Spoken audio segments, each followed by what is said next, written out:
चलिए आज की वीडियो स्टार्ट करते हैं। कक्षा 8 के लिए विषय हिंदी। कल हमने भाषा पढ़ा था, तो आज हम पढ़ेंगे बोली। ठीक है बेटा, कल जैसे भाषा पढ़ा था इस प्रकार से ही एक व्याकरण में भाषा का ही रूप होता है बोली, जो एक किसी छोटे क्षेत्र में, जैसे अभी छोटे क्षेत्र में प्रयुक्त की जाती है।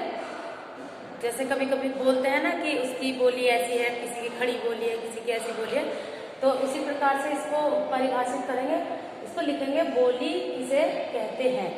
ठीक है बेटा, तो आप देखिए ध्यान से पढ़िएगा। किसी छोटे क्षेत्र में प्रयुक्त की जाने वाली वह भाषा जिसका प्रयोग प्राय बोलचाल के लिए किया जाता है। यानी जब हम वार्तालाप करते हैं, एक दूसरे से बातचीत करते हैं, जिस भी भाषा में करते हैं उसको हम बोली कहते हैं। ठीक है बेटा, वह उसे बोली कहते हैं। अब बोली का ये देखिए, ये मैंने दो चित्र बनाए हैं। उपभाषा, ये वो भाषा था उपभाषा जो बोली का बड़ा क्षेत्र उपभाषा हो जाता है और उपभाषा का बड़ा क्षेत्र बोली हो जाता है। ठीक है, ये एरो बनाया ना, इसका बड़ा क्षेत्र कर देंगे तो उपभाषा हो जाएगा और इसका बड़ा क्षेत्र बना देंगे तो ये बोली हो जाएगा। ठीक है बेटा, तो जैसे उपभाषा, अब उपभाषा के पढ़ेंगे। उपभाषा को 5 वर्ग हैं जिनकी अलग अलग बोलियां होती हैं। ठीक है बेटा, उपभाषा को 5 वर्गों में विभाजित किया गया है, जो मैं अभी इस पे समझ में नहीं आता और पूरा क्लियर नहीं दिखता, इसलिए मैं कॉपी में आपको पिक भेजूंगी जिस तरीके से कल भेजा था।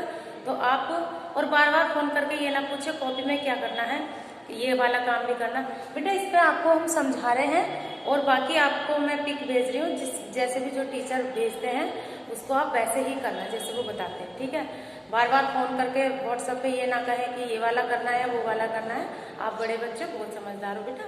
ठीक है, तो ऐसे उपभाषा के 5 भाग हैं। वो कौन कौन से भाग हैं और उनकी कौन कौन सी बोलियां हैं वो मैं अभी आपको फोटो भेजूंगी, तो आप उसमें कर लेना। ठीक है बेटा, 5 भाग हैं, पश्चिमी उत्तरी, ये सब है, वो आप कर लेना। अब इसके बाद आता है लिपि। जब ये भाषा हो गई, बोलचाल हो गई हमारी, उसके बाद लिपि आता है। तो लिपि किसे कहते हैं? लिपि किसे कहते हैं? वर्ण जानते हो आप, स्वर वर्ण, व्यंजन वर्ण, जो हमारी वर्णमाला होती है, छोटे, जिसमें छोटे से छोटा जो ध्वनि होती है वो वर्ण होता है। तो वर्णों के लिखने के ढंग को लिपि कहते हैं। यानी हम उसको किस सांचे में लिखते हैं, जैसे हमने परिभाषित किया तो उल्टा सीधा लिख देते हैं, आगे पीछे, जैसे शुद्ध और अशुद्ध वाक्य होते हैं ना, उस तरीके से। तो उनको सही ढंग में लिखना वह हमारा लिपि कहलाता है। और अपनी हर भाषा की अपनी अपनी लिपि होती है। जैसे देवनागरी लिपि संस्कृत भाषा और हिंदी भाषा देवनागरी लिपि में लिखी हुई है। वो मैं अभी आपको पिक भेजूंगी तो आप उसमें कर लेना। ठीक है बेटा, यहाँ तक हुआ। अब इसके बाद आता है साहित्य। साहित्य देखेंगे। साहित्य क्या होता है? आप वैसे भी जानते हैं कि हमारा, जब हम अपने घर में किताब कॉपियाँ रखते हैं कि हमारा इतना साहित्य है, हमारा इतना साहित्य, तो उसमें क्या होता है? उसमें ज्ञान होता है, उसमें अनुभव होता है। कोई अपना अच्छी बातें होती है तो उसको लिख के और कॉपी में पेस्ट करके कोई रख देता है। तो जैसे साहित्य ज्ञान व अनुभव की, साहित्य में इनमें ज्ञान व अनुभव की बातें निहित होती हैं। ठीक है, तो जो हमारी किताबें होती हैं, यानी जो पुस्तक होती है उनमें निहित होती है। फिर ऐसे इसको परिभाषित किया है, इसको एक तरीके से लिपि कहेंगे कि किसी भाषा के संचित कोश को, संचित यानी जो हम जुटाते हैं, जो हम इकट्ठा करते हैं, किसी भाषा के संचित कोश को साहित्य कहते हैं। ठीक है बेटा, ये साहित्य। और साहित्य कितने प्रकार का होता है? साहित्य 2 प्रकार का होता है, गद्य साहित्य, पद्य साहित्य। गद्य साहित्य क्या होता है? गद्य साहित्य होता है बेटा साधारण रूप में, जैसे हम बातचीत करते हैं और उसकी व्याख्या करने के लिए आती है। व्याख्या तो पद में भी आती है, लेकिन साधारण रूप में जो हम बातचीत करते हैं, जैसे कोई कहानी, कोई नाटक, कोई निबंध, ये सब जो होता है वो हमारे गद्य साहित्य में आता है। जैसे साधारण रूप में बातचीत जिसमें हम विचार ये सब व्यक्त करते हैं, तो इसमें जो हम गैस करके लिखते हैं, यहाँ से स्टार्ट करके यहाँ से फिर हम उसकी व्याख्या करते हैं।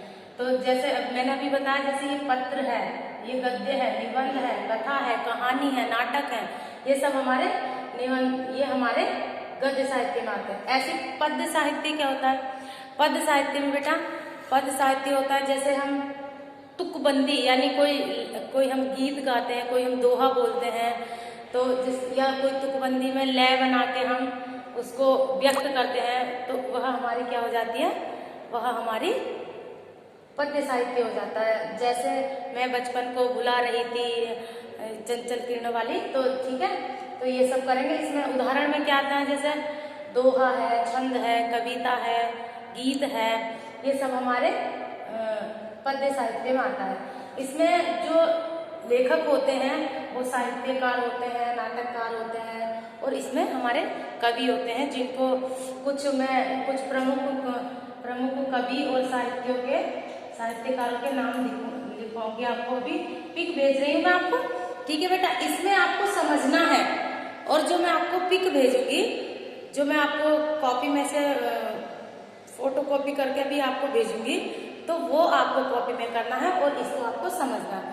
अगर आपको कुछ और समझ में नहीं आता बेटा, तो मुझे कॉल करके पूछ लेना। ठीक है बेटा, ओके, बाय।